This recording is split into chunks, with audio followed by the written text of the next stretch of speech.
She's right here. Oh, there she is. So hi guys, welcome. So this is going to be a First Fridays workshop, Speak Like a Leader.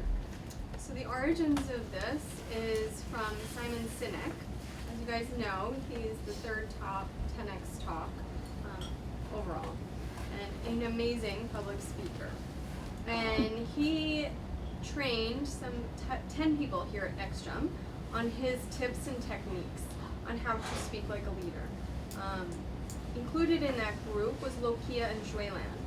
And they then had a First Fridays class and taught a bunch of us. I was included in that, Donna was in that class, Monika was in that class, and a bunch of others. And now in true NextJump style, we want to spread that. And we hand-selected you guys as the next generation of leaders. And so it's going to be workshop style. They took the presentation that we went through, and they've actually updated a little bit, so there's some newness to it. So I hope you guys enjoy it. It's to have fun with it. And then again, at the end, I'm going to put your feedback in, but I'll leave it to Monika and Donna to take over. Are Ramani and no idea who it is reading on us, or are they just chilling? Your mic They're just telling me that the tour might be longer, so maybe you want to come upstairs. I don't think they Okay, cool. they Yeah, that's fine. I have no idea. They're On waving. this? Read. Turn on your, if you want, Donna, you can turn on your mic to speak to them. Yeah, can you Hey. set that up? Oh, okay. You guys listening to us? Awesome. Cool. Huh? Yeah, I don't know if they want to listen in or they just eat from. Read.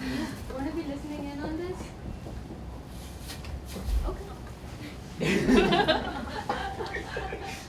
Oh, we should share the presentation. Oh, sure. You Sounds see good. this? Okay, cool. Let's go. This is fine. So I think Nicole covered everything that I was planning to say about this, that Simon Sinek did the workshop, Lukia and Shvelan took us through it.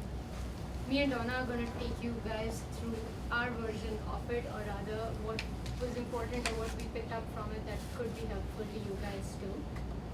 I think the one thing that I wanted to point out, at least from what we thought of this presentation, was that not all of this will be applicable in like large settings or like client meetings, but this was, I think, designed to be more around how you communicate with your team as a leader, as a manager, to make sure you're getting your point across and everybody understands.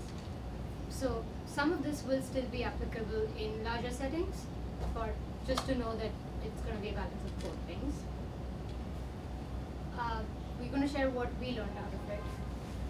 We really hope for it to be less about us presenting and talking and more about exercises that we can do, because I think practicing was the fun part of it. It was also stuff that we learned more around practicing than what I'm saying. So I think to begin with, I'd like to take you through just the 3 basic steps that when you go up to speak, whether it's in a larger setting or it's to your team, just 3 basic steps that you want to remember. And then right after this, we'll start with an exercise to kick it off. I think the first one was purpose, which was like convey why it's important. When you go up to speak, if you don't know or if you're not convinced of why you're doing it or why you're talking about what you're talking, your team or anybody else is not going to be convinced about it. So like purpose of what you're doing and why is very important. I'll get into this in like the next slide. A giving mindset, I think going into a meeting not thinking about what you want to get from the team, but essentially about this is what I want to share with the team, this is the knowledge that I have, this is everything that I will give to that meeting or to that team, and not just what I want to get out of that meeting. And then I think this is like this one word, like confidence. It's all okay. So purpose, what it is and what it's not. Like not going into something thinking that I'm going to do this just because I need to fulfill a responsibility, or I'm just like dumping all of this information that I have on you guys. But it needs to be more about like what you want to get out of it. How is this going to be helpful to the person listening to you, or how is that information important? also about making it personal and not just being general statements about this is what we need to do. If you make it personal, chances are the team's going to understand it much more. I think this was an exercise that Shrilan did, and it was super. It's helpful. It's very little things, but helpful when you go to speak. When you right before you go up, the two different things. Breathe like an athlete. As funny as this look, this pose does help. Like actually doing this and breathing it out, it does calm you down. Athletes use this, but like right before you go to speak, this will help too. And then just the other side of it is like that one will calm you down, but confidence. So if you're worried about what you, like, if you are not as confident, it's called the power pose for a reason. It looks weird too, but it makes you feel more confident before you speak.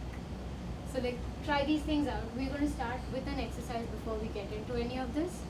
So when we've teamed you up in pairs right now.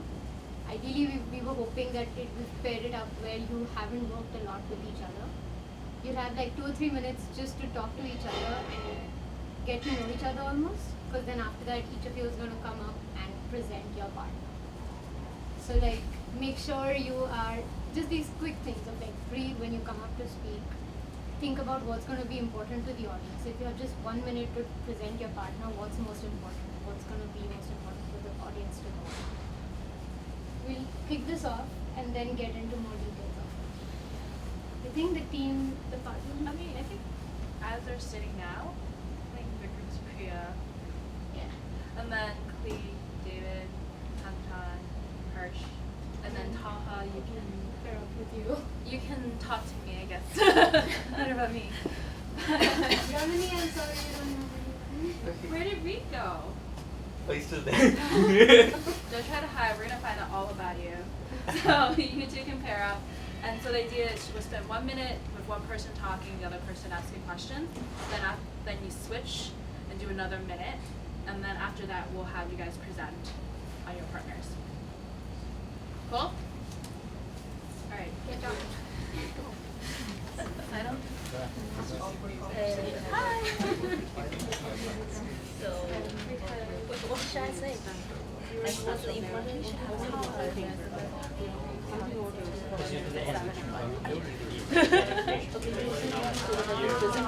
I saw. Okay.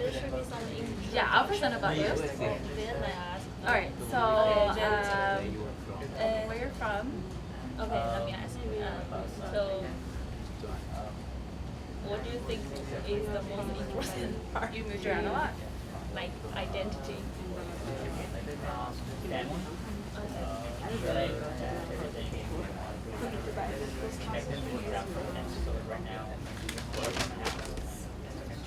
So we're Is it like very for underground, and then come here for being on the state.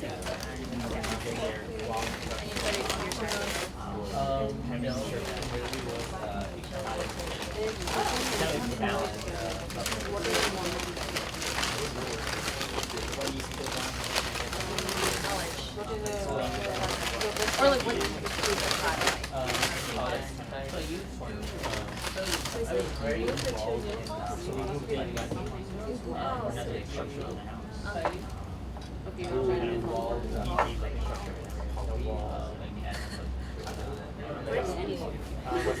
Did you dance? There's just like half a minute, then we'll swap. I have no idea what the area is, but I know it's It's one of the, it's yeah, one of the, like those more like not the 5 pounds, it's 5 pounds. Then I played some soccer. You have 2 child. 2. I don't know about that. Yeah, I have a 5-year-old. Is it Boy. both? Yeah. Wow. Cool, so you can do a lot of areas. You're a pro. Okay, let's walk. New York. So whoever was asking questions. Oh, Kidding. Don't talk about it here. okay. Where are you from?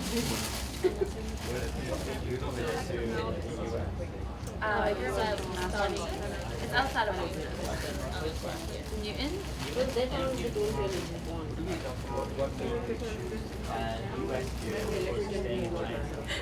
Yeah, I went to school in Newton, and then I went to Wellesley for college. I think we Yeah, computer science and minor anthropology.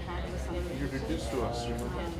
Especially like You and So it's funny because I started off thinking I would major in econ and minor in CS or art or something, and I ended up switching because I really liked my first CS class.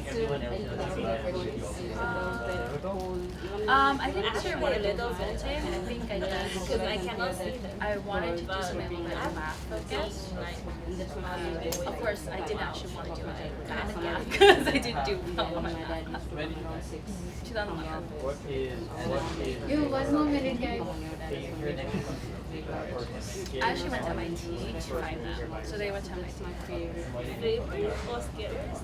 For me, I had studied abroad in Shanghai, and I realized I really liked big cities, so I really wanted to be in a big Very city. enjoy like being by myself Because it's a good opportunity to change it up. because there's no one like pushing you to do anything you don't want to do. And So it's weird because, technically there's like all these dialects kind of Chinese, so I speak 2 dialects. but I still need to sacrifice Okay, like then You 2. won't, Oh no, you 3. won't come into the frame. So I speak Cantonese kind of stuff.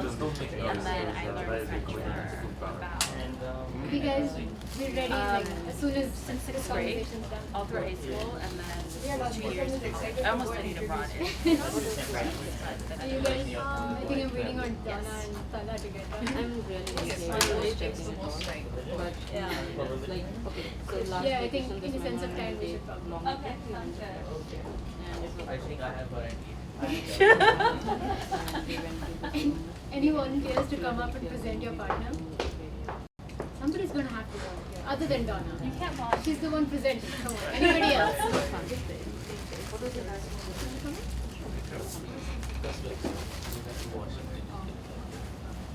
Vikram, you too. You get to introduce her too. So I think we, just so that we don't go over time, everybody gets 1 minute. Extra spectators. Perfect. 1 extra minute to introduce your partner. Okay, hi everyone. I'm Supriya and this is Vikram. He's one of the brightest engineers here at NextJump. So Vikram moved to the US to do his masters from Arizona State University, and he's been here working for NextJump for about a year, living in New Jersey, but he says New York. Okay. So a little bit about Vikram. He has a lot of interest in sports like cricket. He's interested in cricket and following cricket. You're not a true Indian if you don't follow cricket. And he also likes exploring new places, traveling, trying out different types of food, different cuisines. What he doesn't like is something that he's about to do next, which is public speaking. But also the best part of his day about coming into work every day is talking to people, having fun conversations. So I guess that's something that he's trying to work on and definitely improving day by day. So that's Vikram. So, hi everyone. I would like to introduce Supriya. So, she is also did masters from US and she moved here in 2014 and she did her masters from Cornell and she's been here like for almost a year now and she loves New York City. Like when she graduated, she was looking for jobs and she loves like the skyline here, the streets and everything, and she was specifically looking for like jobs in New York City, and now she's super excited to be here and she's really enjoying it. And her hobbies are light reading. She loves like reading light stuff like fiction and everything, and she likes to watch TV shows like Game of Thrones and everyone thinks. And she also loves photography and traveling, and her ideal job would be like something where she would like get to travel every month. So that's something that she might not know. And yeah, and she doesn't like people asking her too many questions. And she also like doesn't like public speaking. So that's Does one more team want to go? So we were the guinea pigs? Yeah, of Everybody course. has to go up? No, not everyone has to go off. One more team. Tell us that before. Anyone team? Somebody should volunteer for this one. But Donna is presenting, right? Donna presenting so I can make an entrance. Okay. Hi everyone, I'd like to introduce Talha. So Talha was originally from Pakistan. He actually moved around a lot when he was a kid. So he actually lived in 6 or 7 different cities and actually went to like 10 different schools. So he went to Middlebury and Columbia for grad school. In Middlebury, he actually studied econ and physics and ended up switching to engineering at Columbia. So while he was in school, he was actually really active, it sounds like. He was part of a lot of cultural org, so he actually has a lot of hidden talent that we haven't seen yet. He's done Bollywood dance. He's actually been an actor, so I'm really hoping that we can see that sometime soon. The other thing is that he's also very active in sports. So he really enjoys doing soccer and cricket, so I think you guys can have a competition. And pretty much, he was also president of the Model UN, so he probably has a lot of practice speaking actually, so that is Talha. That is you. It's very hard to beat that intro, but it's fine. So, why don't you introduce Donna? So there's some stuff I after that I realized I should have asked more questions, so I'll make up some stuff. So Donna actually grew up in a town next to Boston called Newton, Massachusetts. That's where she went for all her schooling, and then eventually she made her way a few miles from there to Wellesley, where she majored in CS and minored in econ. So interestingly, she started as an econ major and wanted to minor in CS, but it switched over time. And when she was graduating, she wanted to do something more math focused, and she ended up next jump. So I don't know. So the next jump was her first job, and so I asked her why did she make a switch to New York from Boston, and she told me that she had actually been on a study abroad to Shanghai, and she really liked big city life, so that's why she made the change. Also, Donna, I know, not that I asked her, but she's involved in nonprofits because with Code for a Cause, she helped us collaborate with a Code for a Cause name collaboration. Yes. And we ended up doing a project with them. And she also loves K-Town. So yeah, that's Donna.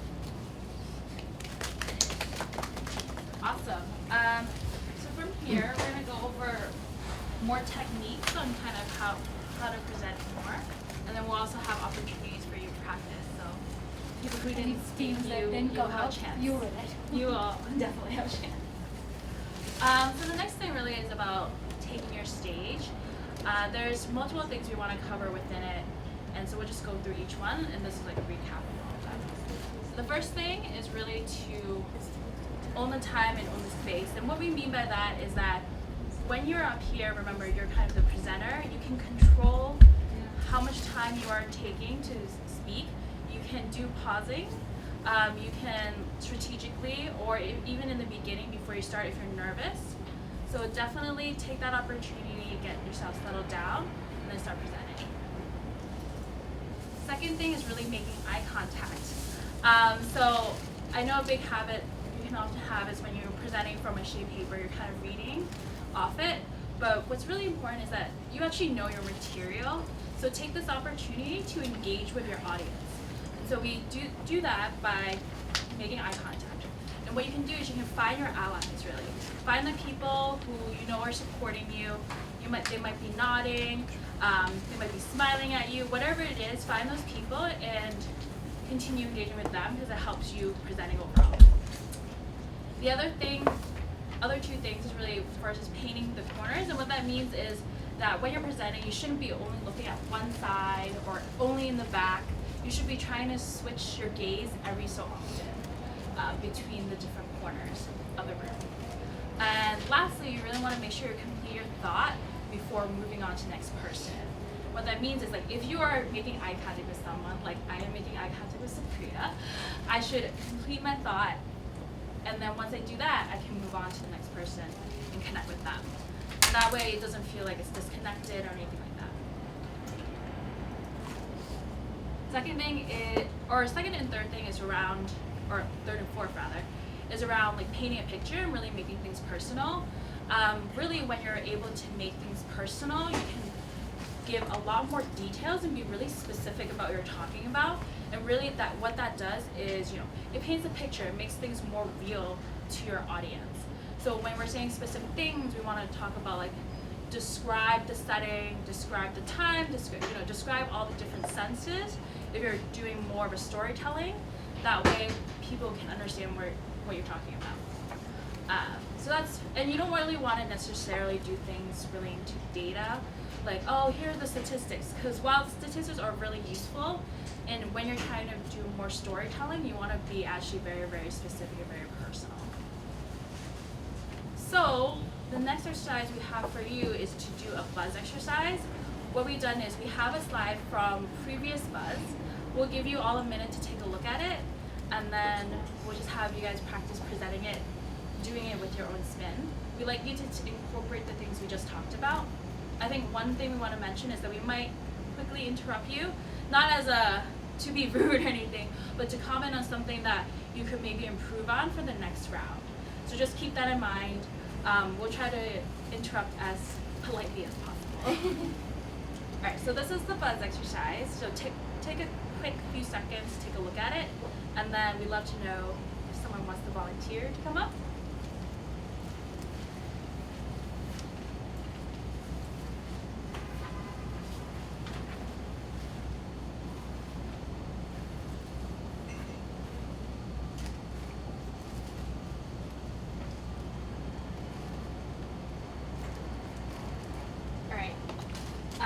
So is there anyone who wants to present, practice presenting?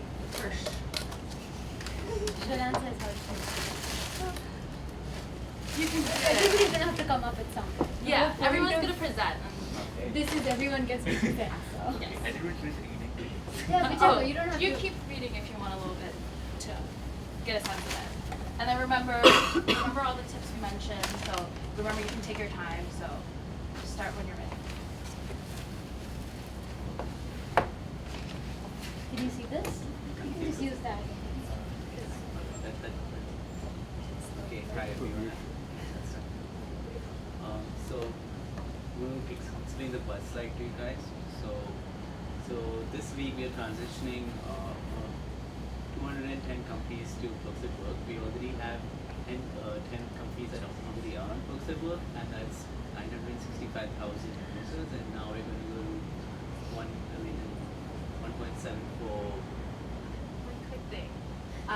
Good you're engaging with me, but Are also you just engage engaging with the rest of your audience. I know that I'm very hard to look at. But yeah, it's good to engage. So like with try our talking to audience. Adrian, Stefan, if you see them, but Yes. everyone. And we're all supporters here, which is what's awesome. So yeah, just continue. Yeah.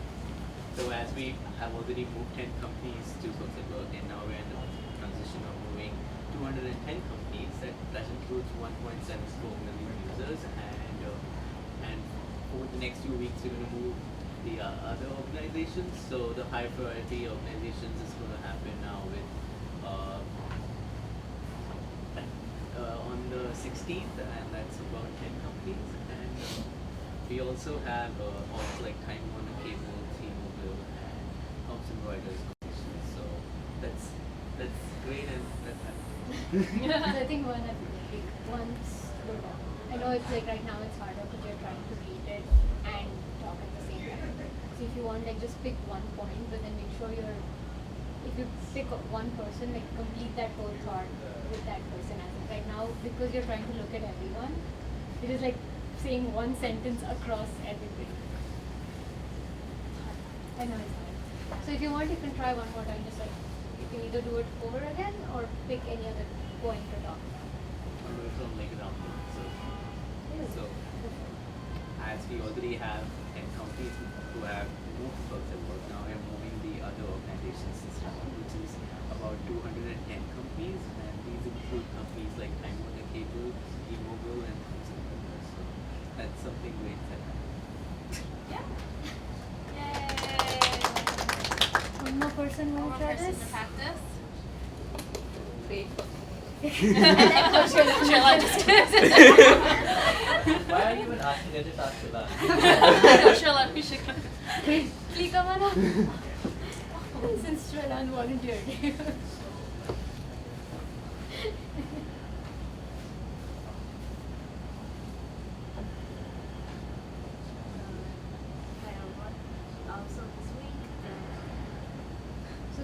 right before we start, like make it louder so that everybody actually hears you. If you want, pick a point so that you're not talking to the slide and then start. Like take your time. We're fine. Yeah.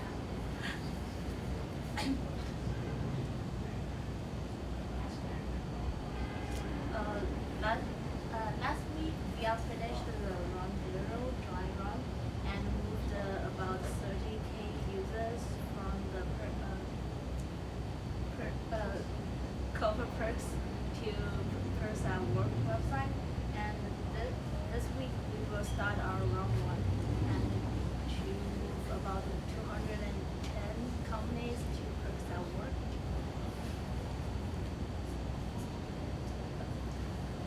Oh come on, there's so much more on this slide. Like, you can't really say that straight. Oh, okay.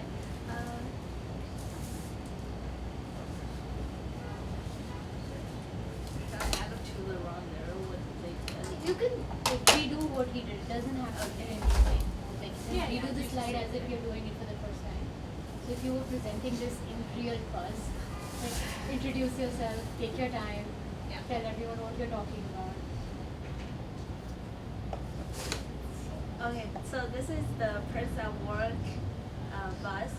So last week we finished the round zero and we moved to 10 companies which have around 30K users to the Perks at Work. And actually we just update the messengers manually, and which saved about 3 hours. And also this week we're gonna move 210 companies to the Perks at Work site, and the top of will be the Warner Cable, T-Mobile, and the two motion something returns.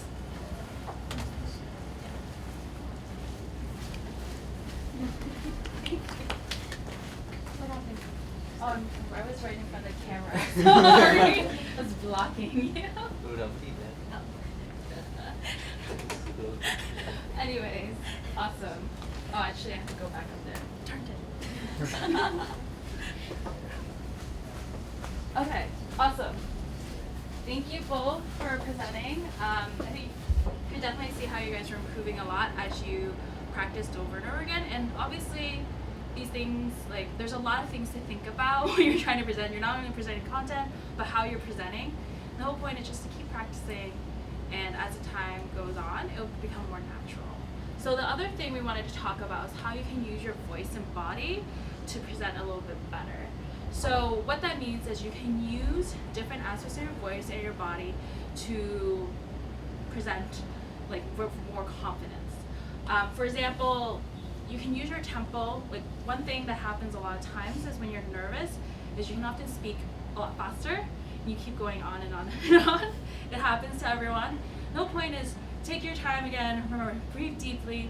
You can do those deliberate pauses and really actually make your presentation more effective. The other thing is volume. Like, you know, this is a smaller setting. We don't have the mic on, so it's good to present. You want to make sure you're pretty louder, but you can also use it as a tool. So if you're speaking louder, that can be more exciting, and then if you're doing something more softer, it might be something that's more serious. So just, you know, context-wise, take that into account. The other thing is for body, you want to make sure you're not crossing your arms, of course. You don't want to be in a closed position within yourself. So Present, hate to pick on, sorry, both Vikram and Klee. Difference? No, it's just so you know. So when Supriya and Vikram came up to present, I think Supriya stood like the difference between body of either use your gestures.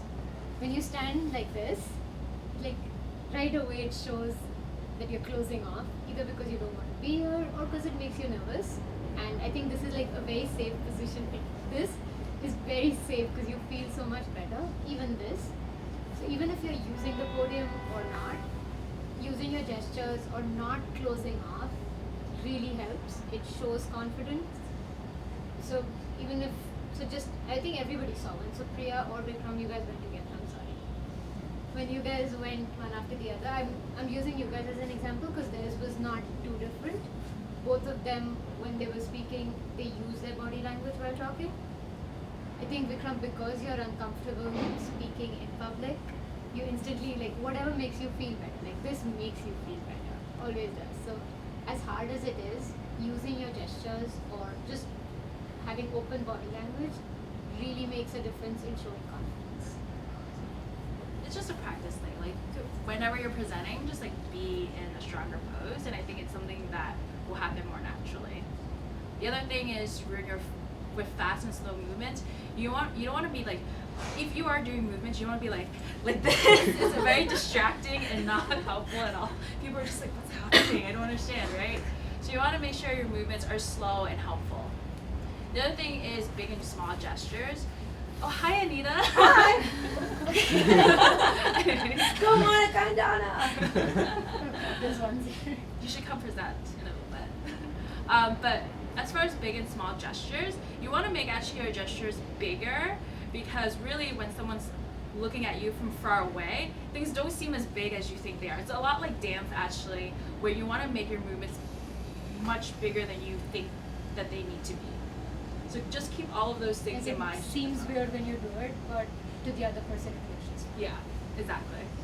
So those are some things that for voice and body practice. Next thing, wanted to practice actually with a reading. It's a little bit different than previous presentations, because we thought that reading, you can skim over it and then you already have content that you can talk about, and seeing how you can use your voice and body to communicate things a little differently.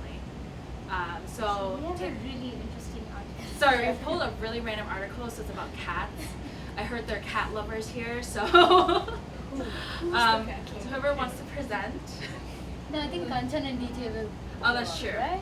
Because I They think haven't. you guys are the ones who haven't presented yet. So take a quick look at the article, and then I guess in a couple, like 20 seconds, 30 seconds, we'll have you guys come up and practice. Question. Yes. So do we have to read out, or do we have to read and then speak about the summary of it? Whichever you're more comfortable with. Yeah, whichever If you you're want to read it comfortable out, with. it's okay. As long as you're using all the stuff that we just spoke about, you can, like, if you're more comfortable just summarizing it, as long Yeah. as you're using your body So- and volume, all of that, it's okay. Yeah. And the main thing, if you're reading it, you only have to read a section of it, like the first, like, section and paragraph, like each one.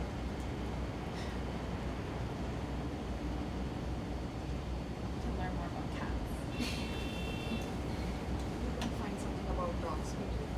I heard Monica said that there were cat lovers here.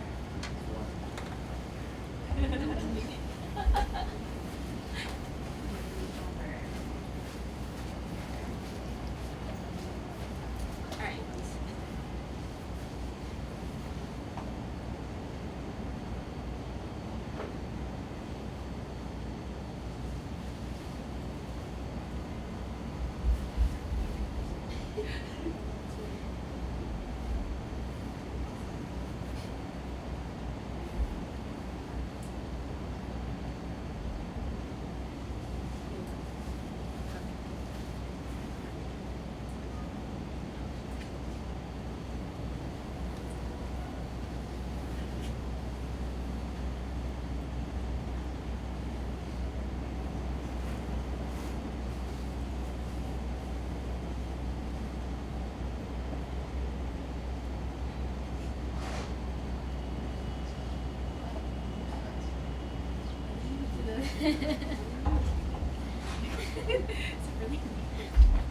You guys want to come up? Anyone? DJ Kanchan? Okay. Yay. Yay.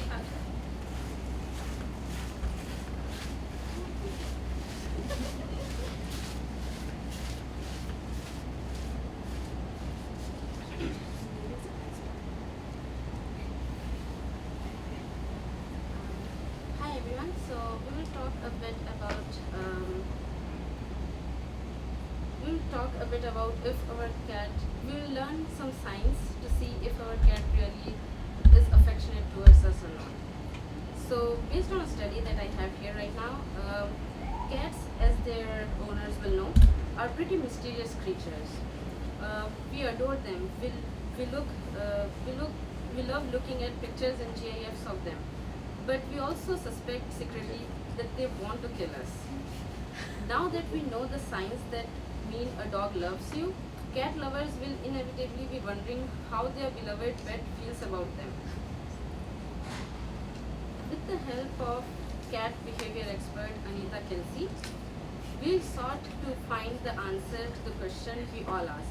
How do I know if my cat really loves me? Or as Anita says, feels affection.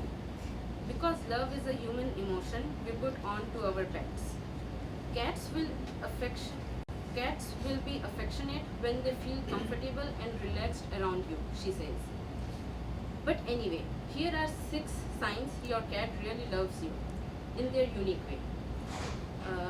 I would like to ask David to come and present this.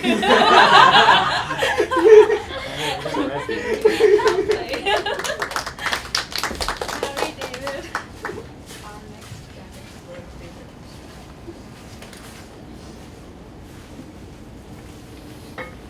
Hi everyone. I'm gonna finish off a content starter about the article about Anita, about our cats and how we know if they love us or if they don't love us. One of the big signs that we understand is rubbing against our legs, right? So they'll come in when you first walk in the door. The article is mentioning that when you first walk into the door, they'll rub up against you, and that kind of marks their territory, if they like you or not. It's interesting for me actually that I don't have a pet, but I have a son who's 1, and he actually does something very similar. And he thought it was more on the dog side of it, but it is something similar to it for the cats.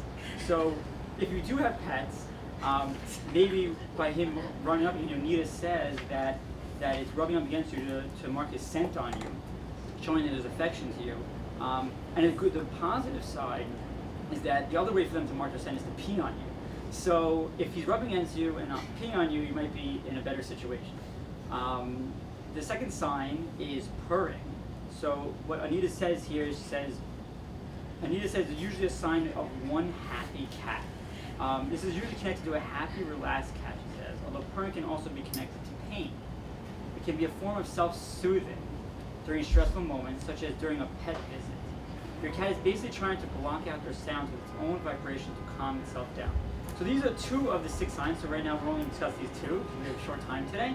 But these are the 2 signs of the 6 that we know of that will tell you if your cat will love you or not love you. And if they do not do these 2 things of rubbing up against you or purring when you first walk in, then go away because, as she mentioned, as Concha mentioned earlier, they might be trying to kill us. Thank you very much. Anyone have any feedback for either Yeah, of them? if you guys have feedback or anything. Other than the fact that the cats are trying to kill you. Any other feedback? Hi, Zach. David's son. Some becomes a cat. But yeah, I thought that was really good. Like both of you guys did a really good job. I think you guys were using your voice, like tempo and volume as well. I feel like you were really good at emphasizing certain words to really convey the important parts of the sentence.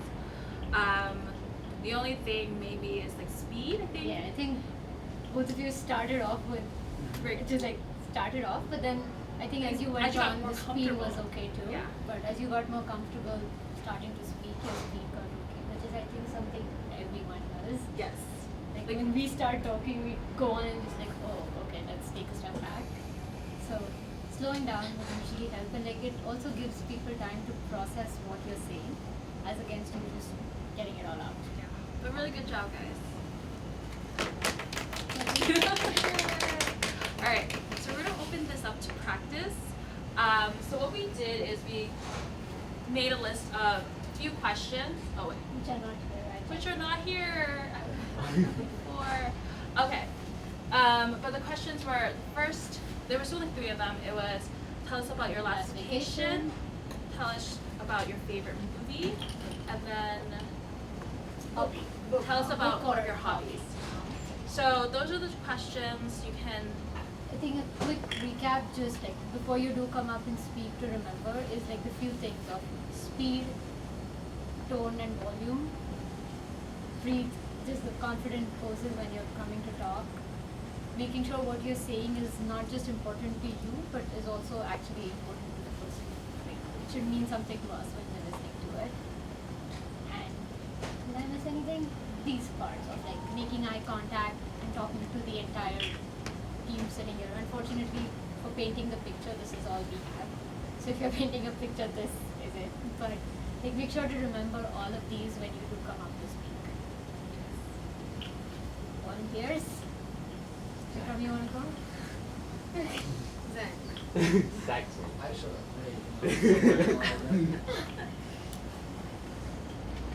Yeah, remember these when you come out to talk.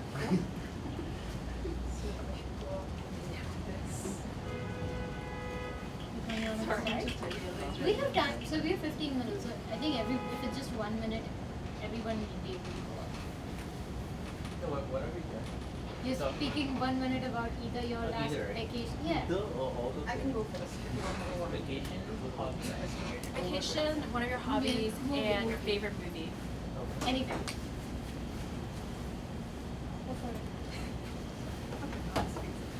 Hi everyone, this is Supriya again. I'm here to talk to you about my last vacation. Sorry, that was a joke. So,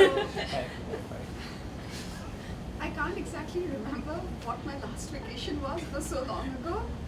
And I have Next Jump and Cornell to thank for that. But I think a very memorable vacation for me was my last trip to Las Vegas. That was way back in 2012. And it was fun because there was a lot of drinking involved. I don't remember some parts of it. There was some gambling involved, which basically means my husband losing money and then me recovering it. So that was fun. But yeah, best of all was mostly the night lights, all the different hotels, the entire activity, people on the streets. I even think I got into a train at some point, though it's a little blurry. But yeah, that was a very fun vacation, and I'm really looking forward to going there again and having some fun if I ever get some vacation time. So, thank you.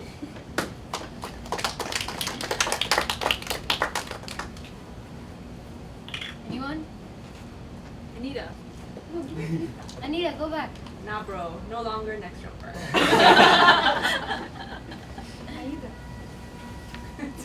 Lee, you wanna go up? You can try.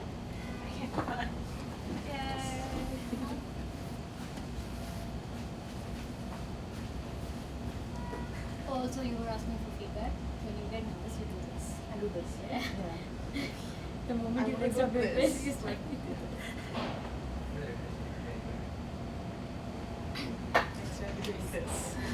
Okay. Yeah.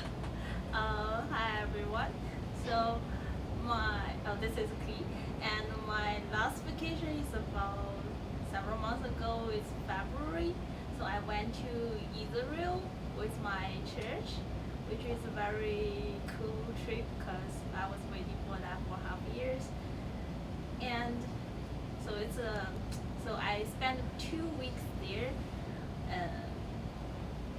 I actually go to a lot of places.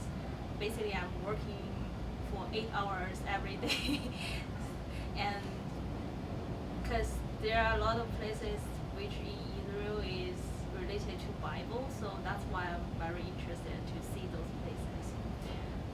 Because it's a very long trip, so I don't want to mention any of this, but I'm gonna mention one story that in Dead Sea. Because my pastor said don't drink any Dead Sea water because you're gonna call the hospital, they need to take you to emergency. But I don't know how to swim. My friend said you just float in the Dead Sea because the density is very high. So I was trying to float, but then I flipped to the other side, and I slipped a little bit of water, and I think, oh no, I'm gonna die. So I go to the, there's a shower right in the beach, and I spend over 10 minutes there just shower to get the water inside my mouth, so I won't die of the Dead Sea. And my friend, she's just over there and taking pictures, selfie. Don't care about I'm gonna die or not. So my heart was so hurt. Yeah, that's my vacation.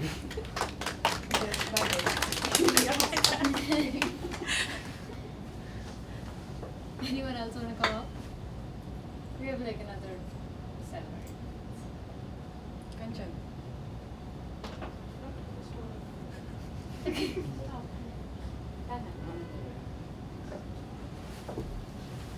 confused between vacation and a movie. Which one? Vacation and a movie. But I'll do the movie. So, so one of my favorite movies is it's called Memento. I don't know how many of you have seen it. Have you? Okay. So if you're from India, you might have seen Gajni, which is basically a very bad copy with some dancing and with some love story. But that's not what Memento is. So Memento is actually about the protagonist who had a short-term memory loss, and he's actually within this movie he's trying to kill his wife's killer. But he had a short-term memory loss. How does he do that? So he actually, whatever he learns, he writes himself a note. He takes pictures of people, and at the backside of the picture, he would write a sentence or two about that person. And after every while, whenever he meets that person, he'd take it out and see his notes, and that would basically recover his, whatever he's written, he'll think that's are his memories. So his memories actually become his handwritten notes. And then what happens in the movie is that people end up playing with his memories, his notes. So he ended up trusting one person who made him change the notes he had on another person. And then the story goes, and he ends up killing that person eventually. And in the end, we realized that person wasn't even the killer. The guy, the protagonist, had actually killed the killer like long time ago. And now people were just playing with his memory. And so it's a complicated story. I actually saw it as part of one of my philosophy courses in middle grade. But what it tells you is how easy it is for your own perspective to fool you. What you think is truth, and you really believe in it, is sometimes it's just totally false. So it's not. It's very dangerous to be very adamant about what you believe in, and it's always important to know that there are chances that you might be wrong.